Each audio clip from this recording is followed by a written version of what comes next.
শীতের দুপুরে গরম ভাতের সাথে বাঁধাকপি এইরকম একটা রেসিপি থাকলে সবাই আঙুল চেটে খাবেন। মাছের মাথা দেওয়া বাঁধাকপি, চিংড়ি দেওয়া বাঁধাকপি, নিরামিষ বাঁধাকপির ঘন্ট, চচ্চড়ি এগুলো তো বানিয়েই থাকি। আজকে যে রেসিপিটা বানাচ্ছি একবার আমার মতন করে বানিয়ে দেখো, বাড়ির সকলে খুবই প্রশংসা করবে। এতটাই টেস্টি হবে যে বারবার বানানোর ইচ্ছা করবে। আজকে বাঁধাকপি আর মটরশুঁটি দিয়ে দুর্দান্ত একটা রেসিপি তোমাদের সাথে শেয়ার করতে চলেছি, তাই স্কিপ না করে দেখতে থাকো। স্কিপ করলেই কিন্তু মিস করবে। তো দেখো, এখানে আমি একটা বড় সাইজের বাঁধাকপির অর্ধেকটা ব্যবহার করব। আজ আমি অর্ধেকটা রান্না করব, বাকি অর্ধেকটা আমি পরে রান্না করব। এবার বাঁধাকপিটাকে আমি এইরকম দেখো একটু বড় পিস করে কেটে নেব। বাঁধাকপি কাটতে কিন্তু খুব বেশি সময় লাগবে না। এমনিতে যখন আমরা বাঁধাকপি চচ্চড়ি বা ঘন্ট বানাই, বাঁধাকপি কিন্তু কাটতে সময় লাগে, কিন্তু এই যে রান্নাটা করব আজকে, তাতে কিন্তু বাঁধাকপিটা কাটতে একদম সময় লাগবে না। খুব বেশি হলে 5 থেকে 6 মিনিট লাগবে। বাঁধাকপি একটু বড় পিস করে কেটে নিলাম। আর বাঁধাকপির যে শক্ত যে অংশটা, এই অংশটা কিন্তু দেব না, এই রান্নাতে এই অংশটা দেব না। তো একই রকমভাবে আমি বাঁধাকপিটাকে একটু বড় টুকরো করে কেটে নিচ্ছি। আর তোমরা দেখতেই পাচ্ছ আমি যেমনভাবে দেখাচ্ছি, তোমরাও কিন্তু বাড়িতে সেইভাবে কেটে নেবে। আর এই যে দেখো ফ্রেন্ডস, এই যে শক্ত যে অংশটা, এই অংশটা দেব না। এবার আমরা বাঁধাকপিটাকে ভালো করে জল দিয়ে 2 থেকে 3 বার ধুয়ে নেব। বাঁধাকপি ধুয়ে নেওয়ার পর গ্যাসের ওপর বসিয়ে দিয়েছি কড়াই, আর কিছুটা জল দিয়ে দিয়েছিলাম। জলটা বেশ গরম হয়ে গেছে। জলের মধ্যে দিয়ে দিচ্ছি নুন আর হাফ চা চামচ হলুদ। এরপর আমরা বাঁধাকপিটা দিয়ে দেবো। আমরা এবার বাঁধাকপিটাকে হালকা একটু বয়েল করে নেব। মিডিয়াম ফ্লেমে 2 থেকে 3 মিনিট খুব ভালো করে সিদ্ধ করে নেব। চাপা দিয়ে সিদ্ধ করে নেব, যাতে তাড়াতাড়ি বাঁধাকপিটা সিদ্ধ হয়ে যায়। আর যেহেতু আমরা জলের মধ্যেই নুন দিয়েছি, তাই বাঁধাকপি দেখবে খুব তাড়াতাড়ি সফট হয়ে যাবে। তো মোটামুটি আমি এখানে 5 মিনিট বাঁধাকপিটা খুব ভালোভাবে একটু সিদ্ধ করে নিয়েছি। মিডিলে একবার ঢাকনা খুলে উল্টে পাল্টে দিয়েছিলাম, তো বাঁধাকপি খুব ভালোভাবে সিদ্ধ হয়ে গেছে। এরপর আমরা জলটাকে ছেঁকে ফেলে দেবো। এর আগে আমি বাঁধাকপি দিয়ে 2-3 রকমের রেসিপি বানিয়েছিলাম, যেমন ডিম দিয়ে বাঁধাকপি, বাঁধাকপি মহারানি, যেটা সম্পূর্ণ নিরামিষ, ভীষণই টেস্টি ছিল। তো আমি ওই রেসিপিগুলোর লিঙ্ক ডিসক্রিপশানে দিয়ে রাখবো, তোমরা চাইলে চেক করে নিতে পারো। এবার একটু ছড়িয়ে দিচ্ছি যাতে তাড়াতাড়ি ঠান্ডা হয়ে যায়।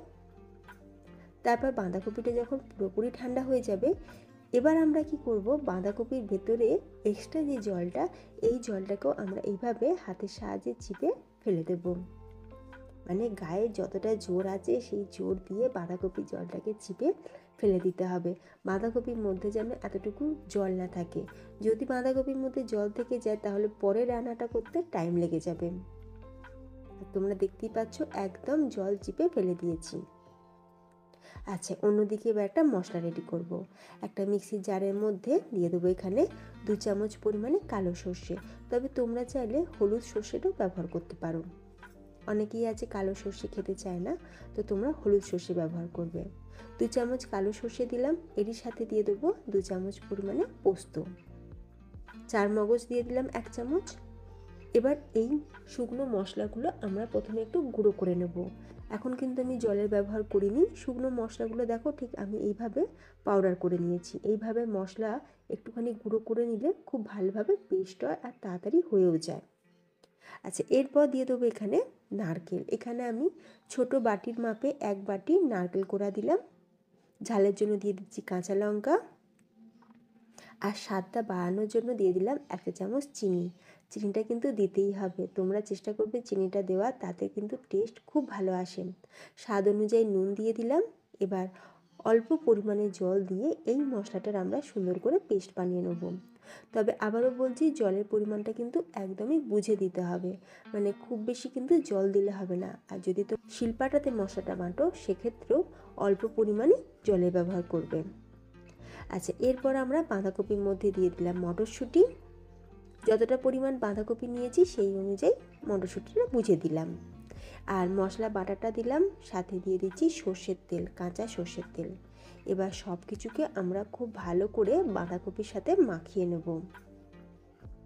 আর এই মশলাটা যখনই দেখবে বাঁধাকপির সাথে ভালোভাবে মাখানো হবে, দারুণ একটা ফ্লেভার আসবে। খুব সুন্দর একটা ফ্লেভার আসছে। খুব খুব ভালো করে মশলাটা মাখিয়ে দিয়েছি। এরপর আমরা এটাকে এইভাবেই 10 মিনিট রেস্টে রেখে দেবো। এরপর ফ্রাই প্যানের মধ্যে দিয়ে দিলাম আরও 3 টেবিল চামচ পরিমাণে সর্ষের তেল। তেলটা খুব ভালোভাবে গরম হয়ে যাওয়ার পর দিয়ে দিচ্ছি এখানে কালো জিরে, 1 চা চামচ কালো জিরে দিলাম। আর দিয়ে দেবো একটা মিডিয়াম সাইজের টমেটো। টমেটো একটু বড় বড় করে কেটে নিয়েছি, মানে খুব বেশি ছোট করে কাটার দরকার নেই, কারণ টমেটোটা কিন্তু আমরা এখানে গলিয়ে ফেলবো না। টমেটো যখন একটু ভাজা ভাজা হয়ে যাবে, এখানে কালারের জন্য দিয়ে দিলাম 1 চামচ কাশ্মীরি লাল লঙ্কার গুঁড়ো। এতে করে ঝাল হবে না, কিন্তু কালারটা খুব ভালো আসবে।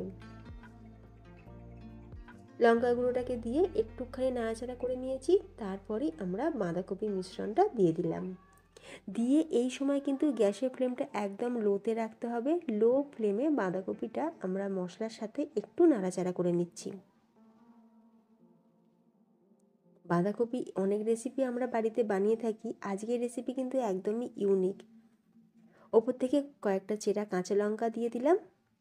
এরপর চাপা দিয়ে আমরা বাঁধাকপিটা কুক করে নেব। অলরেডি আমাদের বাঁধাকপি কিন্তু 80% কুক আছে। তো চাপা দিয়ে এটাকে আমি কিছুক্ষণ একটুখানি নাড়াচাড়া করে নেব। চাপা দিয়ে কিছুক্ষণ একটুখানি রেখে দিয়েছিলাম। তারপর এবার ঢাকনাটা খুলে দিয়েছি, আরও একবার উল্টে পাল্টে নাড়াচাড়া করে দিলাম। তো এই সময় আমার নুনটা একটুখানি কম লেগেছিলো বলে আমি আরও ওই 1/4 টিস্পুন পরিমাণে একটু নুন দিয়ে দিলাম। দিয়ে একবার ভালো করে মিক্স করে নিয়েছি। তো দারুণ স্বাদের বাঁধাকপি সম্পূর্ণ নিরামিষ একটা রেসিপি কিন্তু তৈরি। আমি চাপা দিয়ে 2 মিনিট রেখে দেবো।